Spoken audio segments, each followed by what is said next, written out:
খবর 24 সাথে আপনাকে স্বাগত। নতুন নতুন খবর জানার জন্য আমাদের চ্যানেলে চোখ রাখুন। নমস্কার দর্শক বন্ধুরা, স্বাগত আমাদের এই চ্যানেলে। একটা গুরুদায়িত্ব মিটেছে, এবার আরও একটা বড় কাজ। প্রধানমন্ত্রীত্বের তৃতীয় ইনিংস শুরু নরেন্দ্র মোদীর। তৃতীয়বার দেশের প্রধানমন্ত্রী হিসাবে শপথ গ্রহণ করেছেন তিনি। আজ তৃতীয় দফায় নেতৃত্বের প্রথম দিন, আর প্রথম দিনেই নতুন মন্ত্রীদের নিয়ে বৈঠকে বসেছেন নরেন্দ্র মোদী।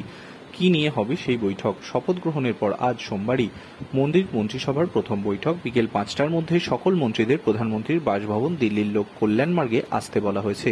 সেখানেই মন্ত্রীদের সঙ্গে বৈঠক আলোচনায় বসবেন নমো। সূত্রের খবর, কোন মন্ত্রীকে কোন মন্ত্রক দেওয়া হবে সেই বিষয় নিয়েই আলোচনা হতে পারে আজকের বৈঠকে। রবিবার প্রধানমন্ত্রী ছাড়াও 30 জন পূর্ণমন্ত্রী এবং 41 জন প্রতিমন্ত্রী শপথ গ্রহণ করেছেন। তবে কে কোন মন্ত্রকের দায়িত্ব সামলাবে সেই সম্পর্কে কিছুই জানানো হয়নি। আজকের বৈঠকে সেই সিদ্ধান্ত নেওয়া হতে পারে। বাংলা এবার 2 জন প্রতিমন্ত্রী পেয়েছে, তবে 2 জন প্রতিমন্ত্রী পূর্ণাঙ্গ মন্ত্রী পর্যটনই বাংলার কপালে। সুকান্ত মজুমদার এবং শান্তনু ঠাকুর কি মন্ত্রক পান তার দিকেও নজর থাকবে। বিজেপির অন্দরের খবর, 4টি গুরুত্বপূর্ণ মন্ত্রক স্বরাষ্ট্র, প্রতিরক্ষা, বিদেশ এবং অর্থমন্ত্রক নিজেদের হাতেই রাখবে বিজেপি।